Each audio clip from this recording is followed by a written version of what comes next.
Hi guys! So, tingnan natin kung ano makikita natin ngayon sa general reading ng collective. Love reading pala. Love reading ng collective.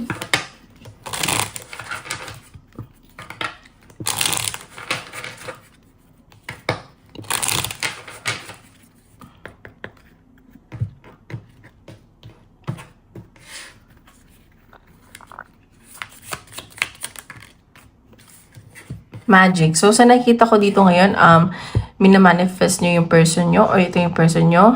Nagdadasal kayo, nag-wish kayo na maging maayos tong connection na to, na sana pang forever na hindi na magbago, ganyan. And sa nakikita ko, medyo binibigyan kayo ng person nyo ng silent treatment or ikaw to. And alam mo yun, tinataasan mo yung siguro yung pride mo, ganyan. Gusto mo lang mag-relax, napapanaginipan mo yung person mo.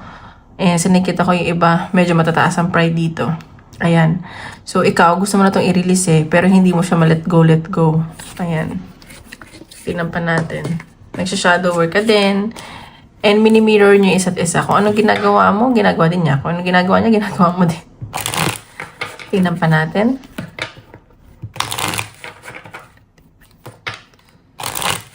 Love reading ng collective. Guys, paalala lang po hindi po lahat ay makaka-resonate. So, take what resonate and leave what doesn't. And don't forget to hit like and subscribe para updated kayo sa videos na i-upload. And kung gusto niyo magpa-private reading, message nyo lang ako sa Facebook or Instagram na sa description box below. Oh, okay. So, nakikita ko dito, namimiss kayo ng person nyo. And mahal ka nito, na may nabubuong pagmamahal dito. Siguro may mga inaayos ng tong documents, papeles, ganyan. Or siya yung namimiss nyo. Ayan no. And gusto mo na kasi ng bago pero parang binablock mo. Parang hindi mo pa gusto. May paparating sa yung bago pero may mga blockages. And focus ka sa pamilya mo. And ayaw mo masyado makipag-usap ngayon. Focus ka sa trabaho, ganyan. Ayan, namimiss ka ng person mo. May mga inaayos tong... Siguro may mga kontrata tong pipirmahan. Ganon. May bago din paparating na sa career ninyo. Ayan. So, tingnan natin.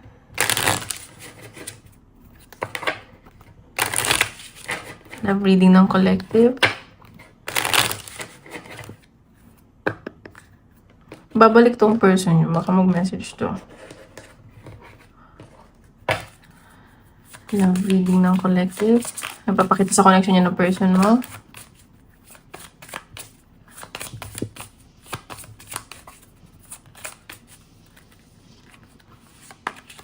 Okay, so nakikita ko, magkakaroon ng new beginning sa inyo ng person mo. Gusto niyo new beginning, ganyan. May transformation ako nakikita dito sa connection nyo.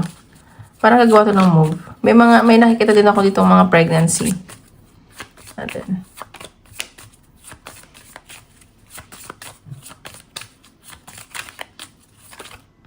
Okay. Ayan. So, sa nakikita ko, yung karelasyon nyo ng person mo, para lang kayong magkaibigan, ganyan. Parang best friends and lovers at the same time. And sa nakikita ko, loyal tong person mo sa'yo. Ayan. Siguro hindi mo lang masyadong maramdaman kasi magkalayo kayo. And ikaw, sa lahat ng na-meet niya, ikaw lang yung gusto niya, ganyan. And nakikita ko na handa kang suportahan itong taong to. Ayan.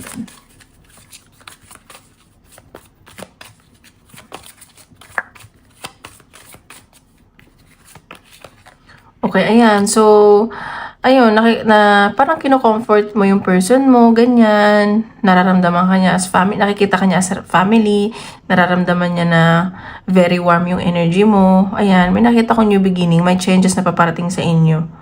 And, ayan, very flexible naman kayo sa isa't isa. Ayan, no, parang nagiging bata kayo ulit, or siya. Siguro, nagkukulitan kayo. Alam mo yung parang chill lang yung connection nyo. Like, wala masyadong stress. Ganon. And, or baka may involved ditong bata. Ayan. So, sa nakikita ko, loyal naman tong taong to. May new beginning akong paparating. May mga changes, transition, and transformation na paparating sa inyo. Ayan. So, tinampan natin. Ano po yung papakita? Sa connection nyo ng person mo.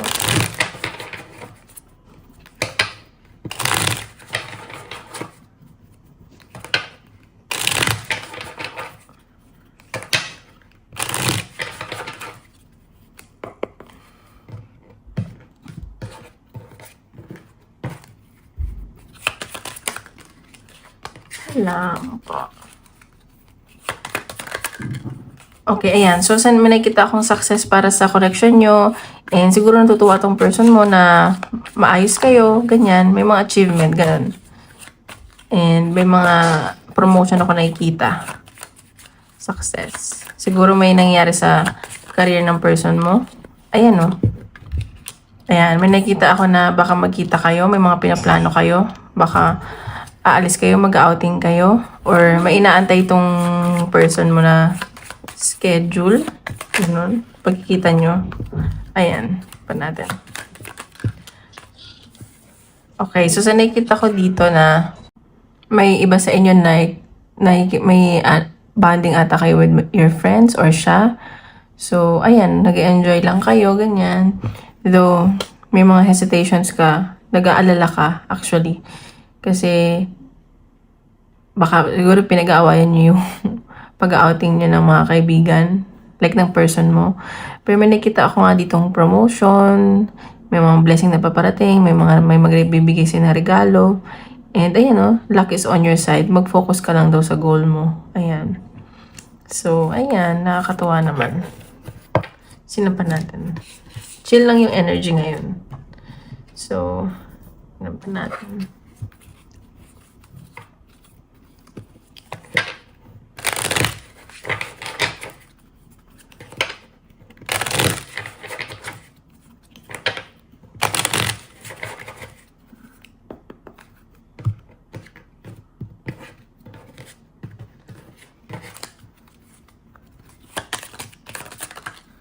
Three of Pentacles. So, may collaboration naman dito sa connection niyo ng person mo. Nakikita ko na humingi din siya ng advice sa ibang tao, ganyan. Willing naman kayo i-work out to.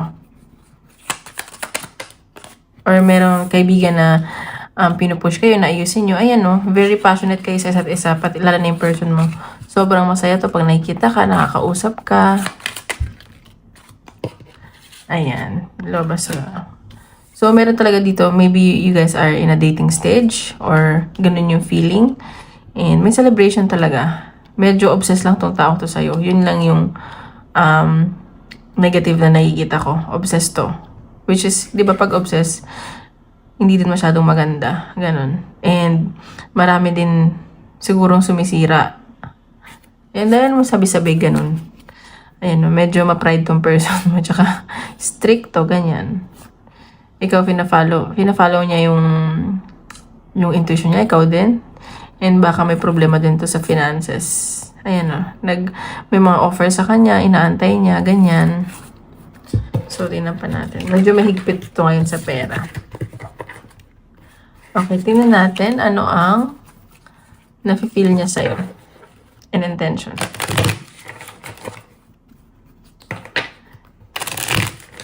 Nafe-feel at intention sa'yo ng person mo.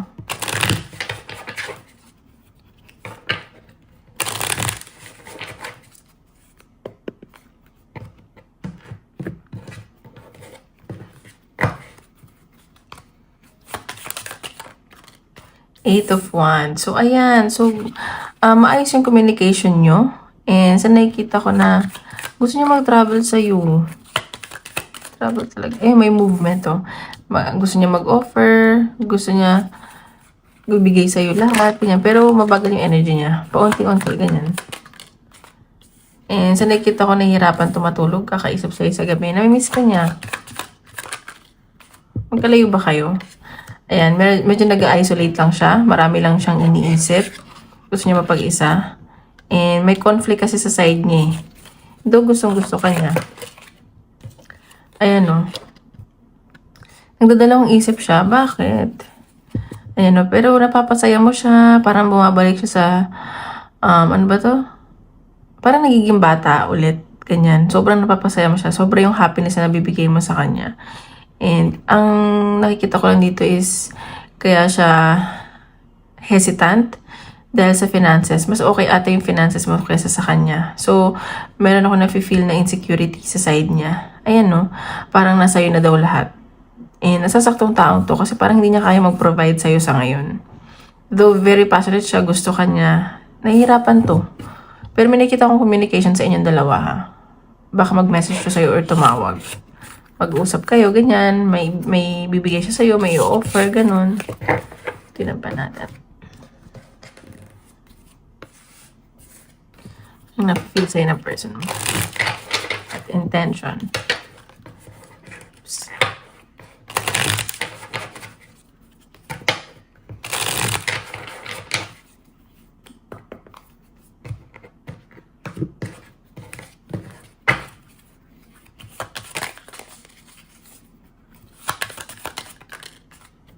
Ayan, so, nagre-reflect tong tao to. Siguro pumunta siya sa mga nature and spiritually connected kayo. Ayan, so, yung iba dito, parang ex na to at nagkabalikan kayo or bagong tao to. Ngayong siguro iba dito 30 years old or 30 yung person mo, ganyan. And natulungan ka nitong taon to na maging mature, ganyan. And parang siya yung nabigay sa'yo ng hope na magmahal ulit. Ay, may third party. So, ingat ka lang din. Ayan. So, baka may mga tinatago to sa'yo kasi nangalingan. Eh, pero okay. So, baka yung third party is not necessarily like romantic. May interference lang. Dahil nga siguro sa finances and sa future. Siguro mas iniisip nito ano yung magiging lagay nyo in the future pag siya yung napangasawa mo. Ganun. Pero sa nakikita ko bagong tao to. Ayan. So, tingnan pa natin. Ano pang dapat mong malaman sa person mo?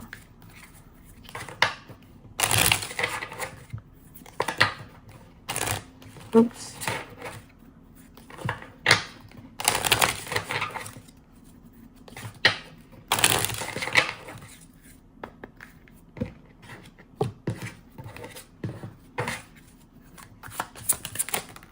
Manifest. Ayan, no.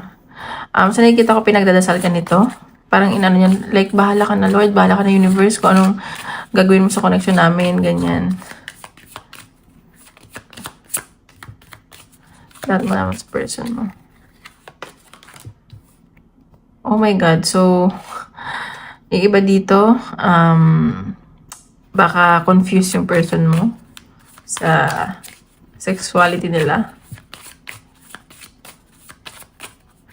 Baka may mga bi, ganyan. Ayan. So, sinasabi dito, baka nag-move on na ito or dapat ka nang mag-move on. And para sa kanya, it's over. Baka kadil mo is Cancer, Scorpio, and Pisces. Ayan. Or baka mag-move on na siya sa kung anong gusto niya. May mga marirealize siya. Okay, message sa'yo ng person mo.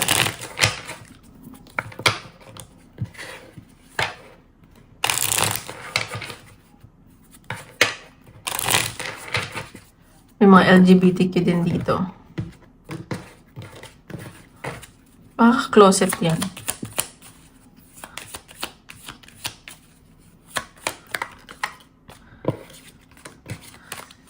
Message siya ng person mo. Okay. Gusto ka niya. Nararamdaman niya kahit magkalayo kayo. Gusto ka nito. Siguro, mas, mas iniisip niya yung pang long term, ano yung pwede mangyari sa inyo. Advance mag-isip. Ayan, it's time for me to heal now. Siguro to nasaktan to sa past. Marami siyang trauma. And sa ngayon nag-heal siya. Hindi naman sa gusto niyang saktan ka. Pero, ayun, gusto niya na maging maayos mo na siya. Ay, we need to let each other go. Ayan. So, para sa kanya, kailangan niya daw i-let go isa't isa. Sa ngayon.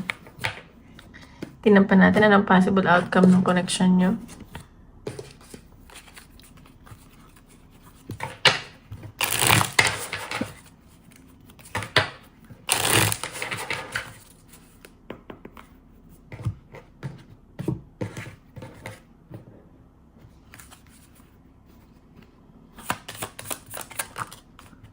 Chariot. Ayan. Tingnan pa natin. May mag-move forward dito. May manifest ka rin. Ano ba yan? Ace of Cups. Justice. Dahangan. Temperance. Okay, so nakikita ko dito, siguro mag-move forward ka or ikaw, pero ma-manifest ka pa rin ito eh. Sorry guys, so ayan, minamanifest ka naman niya eh, at ma-manifest ka pa rin ito. Eh, nakikita ko na parang magkakaroon siya ng awakening. May realize ka niya na mahal ka talaga niya. And nafe-feel niya, baka karmahin tong taong to. And, ayan, laging siyang mag-aantay na lang, magsasacrifice. Pero, parang magkakaroon ka ng peace of mind at the end. Ayan no, parang marirealize nito sa huli yung mga ginawa niya sa'yo, ganun. Basta may ka na karma. Meron kasi conflict talaga sa connection nyo. Ito, mahal ka naman niya. Hindi ko magets bakit. Baka nga yung finances niya. Pero dapat, hindi naman lahat, diba? Like, maayos sa pag-aasawa or may mga challenges talaga. Tingnan natin. Message ni Universe.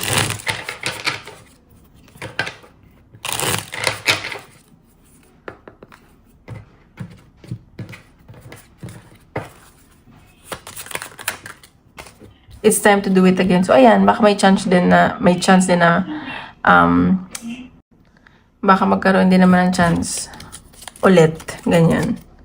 Work on releasing your fear so it can manifest. So, pag nag-manifest daw kayo, huwag kayong matakot or kapag nag-manifest kayo, hayaan nyo lang. Tapos parang kalimutan nyo, ganyan. Kasi, ganun eh. Huwag kayo, alam mo yung law of detachment. So, ganun yung gawin nyo. Huwag kayo ma-attach sa mga gusto nyo.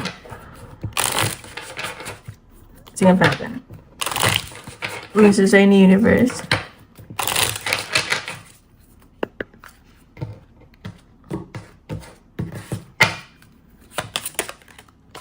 There are other opportunities that are better suited for you. So, ayan.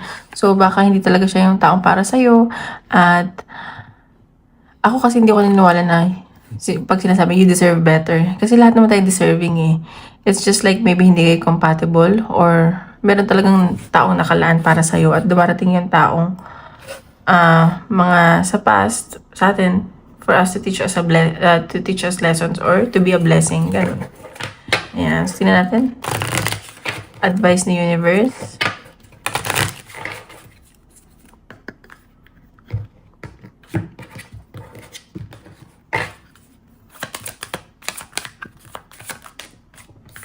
Stepping into power, you are strong beyond measure. So, huwag ka matakot. Like, maging matatag ka lang. Like, strong ka naman eh. Ayun, may strong personality ka.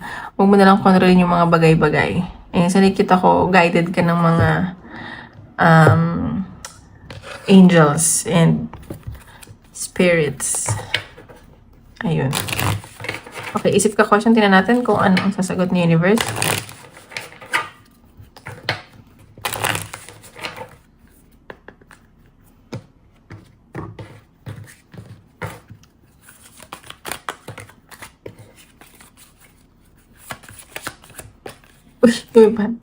Ayan o, there's something better. Ayan, so, yun ang sagot. Opportunity. May mga opportunity paparating sa'yo. Okay? So, huwag ka magpaghinaan ng loob. Ayun lang guys, maraming salamat po.